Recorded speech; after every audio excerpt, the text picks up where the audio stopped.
So there are some screening procedures which are done for the diagnosis of HIV. These are antibody test, antigen antibody test and nucleic acid amplification test. The standard of care test for HIV is the fourth generation test, also called antigen antibody test, which detect antibody against HIV 1 and HIV 2 as well as P24 antigen. P24 antigen is detectable as early as 14 days after the exposure. If the antigen test is positive and antibody test is negative, then there is a reflex RNA test which is done, which differentiates between false positive and acute HIV infection.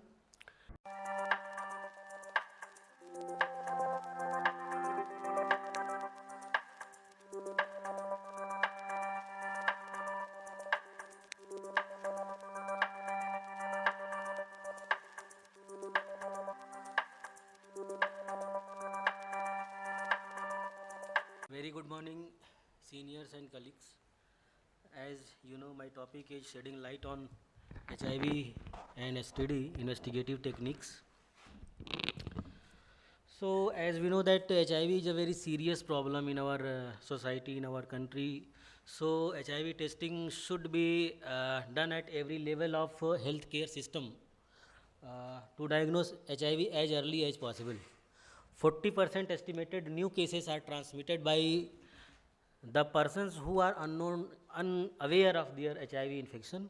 So we need to screen all who are at every clinical visit across specialties, all healthcare providers, all patients between 13 to 75 years of age, the men who are having sex with men, the persons who are having sex with whom who are unknown of their HIV status, or who are having HIV, or who are injecting drugs, who have partners known to be positive.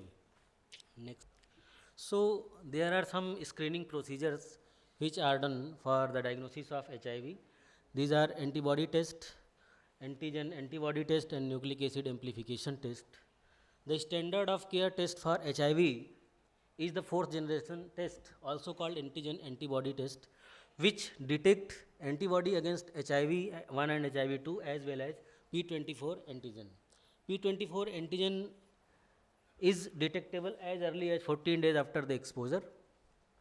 If the antigen test is positive and antibody test is negative, then there is a reflex RNA test which is done, which differentiates between false positive and acute HIV infection. HIV RNA test should be performed in very early infection, which is less than 14 days. RNA also should be performed if the fourth generation test is indeterminate. In the non-clinical setting, oral swab test, which is ELISA antibody test, performed as a rapid test but need to be confirmed with a serum Western blot test, which is a third generation test, Western blot. ELISA tests are antibody only test and detect HIV as early as 3 weeks after transmission. HIV ribonucleic acid testing is best for acute HIV infection. Patients who are unlikely to return to follow up should be done a rapid point of care test, which is finger prick test with pricking with needle. Results are available within 20 minutes of time but may be negative in early infections. A reverse transcriptase RT-PCR test, which is viral load based, is also recommended. Next viral genital infection is genital herpes, which is clinically also diagnosed due to the clinical picture, like there are multiple teeny burning vesicular lesion and ulcerative painful lesions. We can do in that disease like Jank smear, Giemsa staining, which show multinucleated giant cell. Diagnosis is also made by the clinical examination, that nucleic acid amplification test from genital ulceration or viral culture. Direct immunofluorescence assay for antibody against herpes simplex virus is also done, but this is not currently recommended due to its insensitivity. Histopathology shows the ballooning of epidermal keratinocytes, intraepidermal vesicular formation, and there are multiple multinucleated giant cells. HIV testing is also recommended in the herpes simplex infection, where there is the formation of ulcer. HIV testing becomes necessary. HPV, next is HPV or genital wart. As we know that there is clinical feature which is helpful to make the diagnosis of HPV infection, which is genital wart, or may some stents may lead to the carcinoma, cervical carcinoma and adenocarcinoma. So to confirm the diagnosis, we can do biopsy, and in some special situations, we have to do the biopsy. Otherwise, it is make by the clinical features only. The patients who are immunocompromised, which may lead to the cancer risk, diagnosis is uncertain. There are atypical lesions that do not respond to the standard therapy. So in these conditions, we can do biopsy.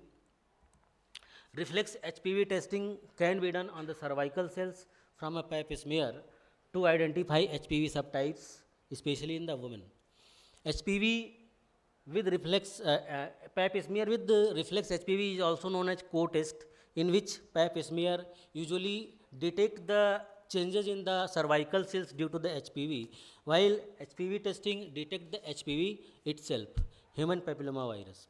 Subtypes, suspicious pap smear results can be further evaluated by the colposcopic using acetic acid to highlight specific areas. High nuclei cell areas and proteinaceous areas are detected by the acetic acid, which becomes highlighted to be biopsied. So we can take a biopsy from that site due to acetic acid, which is 3 to 5% in concentration we used. Next is synchroid, which is a bacterial infection, and gram stain may show a typical school of fish or railroad track appearance. This is only 80% sensitive. The definitive diagnosis requires culture, which requires high humidity and high CO2 level, which is impractical in our laboratory setup. So there is no FDA approved polymerase chain reaction serological test is available in Haemophilus ducreyi. Next, bacterial infections are chlamydia and gonorrhea. Chlamydia, there is culture is not possible because it takes 1 to 2 months for growth. So we can't wait for this long time to make a diagnosis. So nucleic acid amplification test is better sensitivity than bacterial culture. Diagnosis is made by using a nucleic acid amplification test on vaginal swab, first catch urine, endocervical swab, and in male also urine sample we can take, an urethral sample. Diagnosis is made using NAT or first catch urine in men. Gonorrhea culture is a gold standard in the gonorrhea. Diagnosis is made using nucleic acid amplification test, vulvovaginal or endocervical swab we can take. Diagnosis is in first catch by first catch urine or urethral sample in male, and that was in female.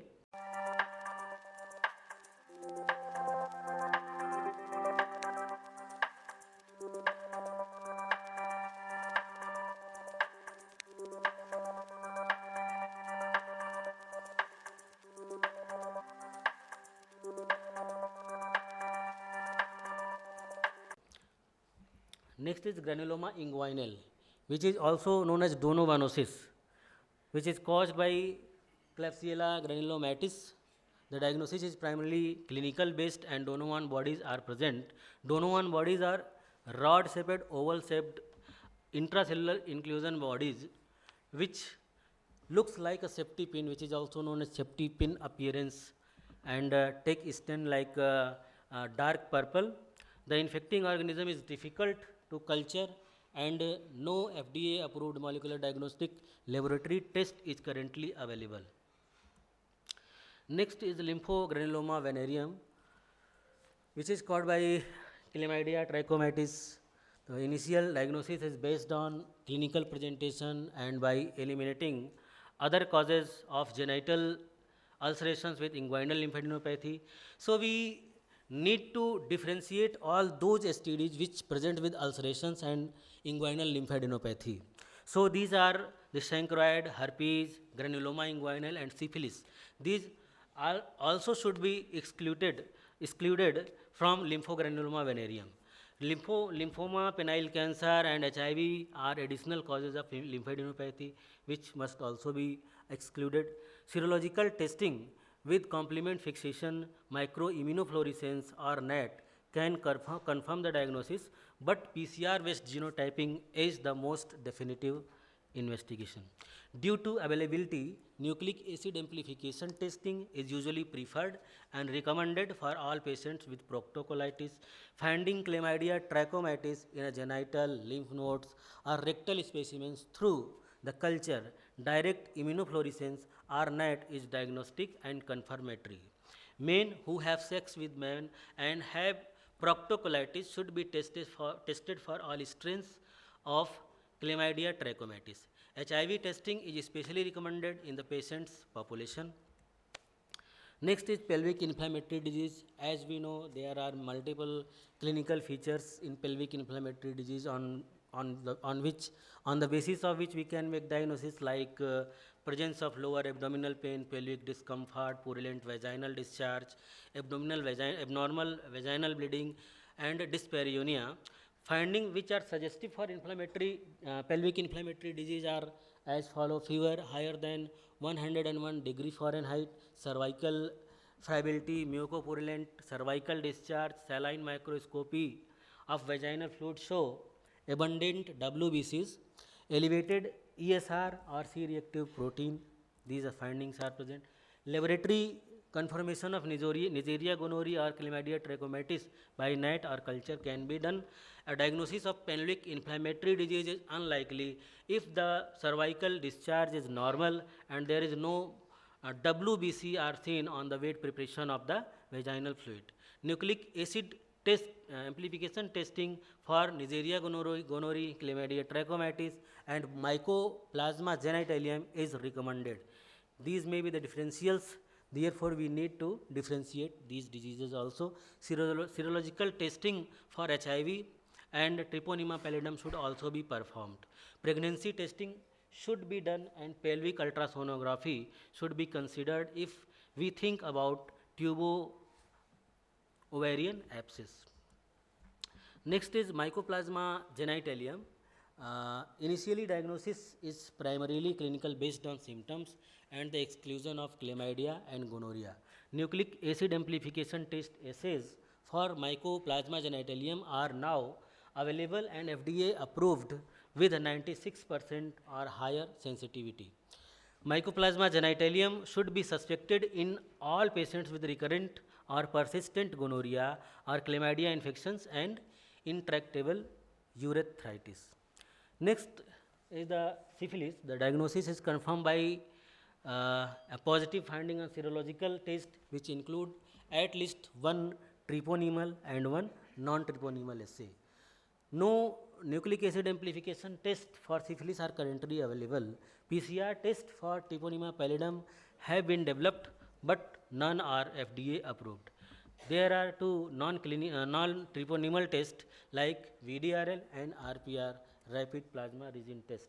A negative test would be non-reactive, while a positive would be reactive and demonstrate titer of 1:8. If the titer is less than 1:8, it should be repeated and at least one treponemal test should be performed. Non-treponemal tests are simple, inexpensive, and are usually the initial screening test for syphilis.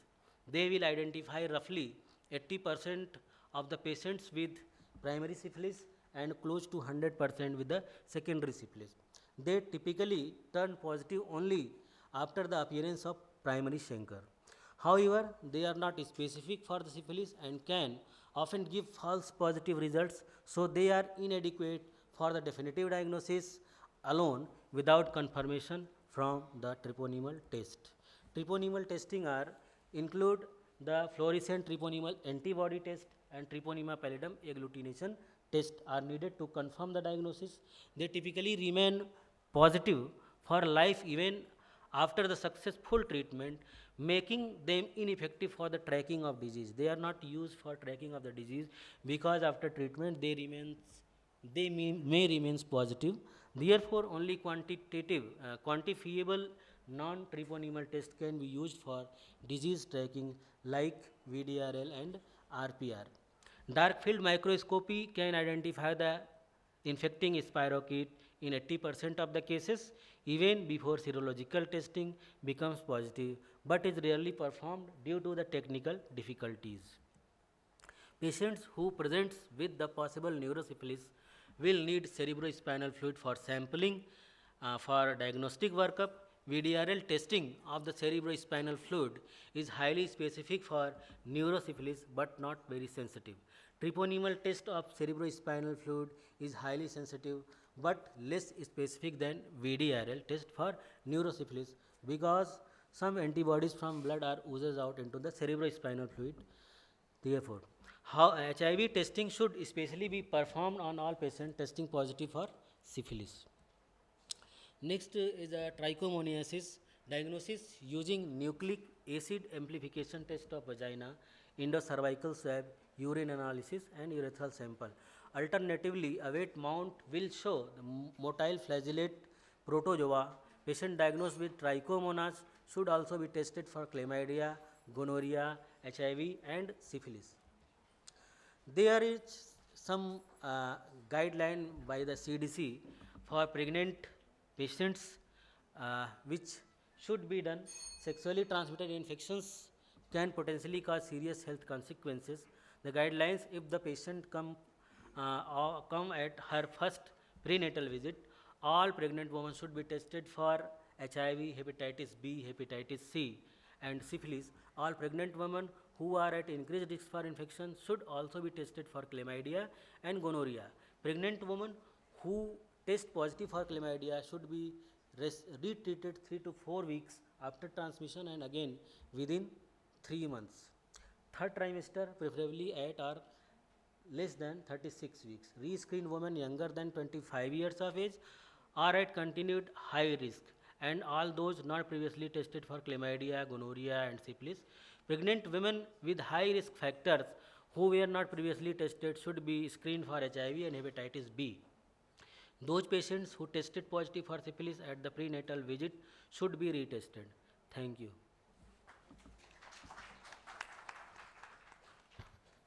Thank you, Dr. Pankaj Kumar.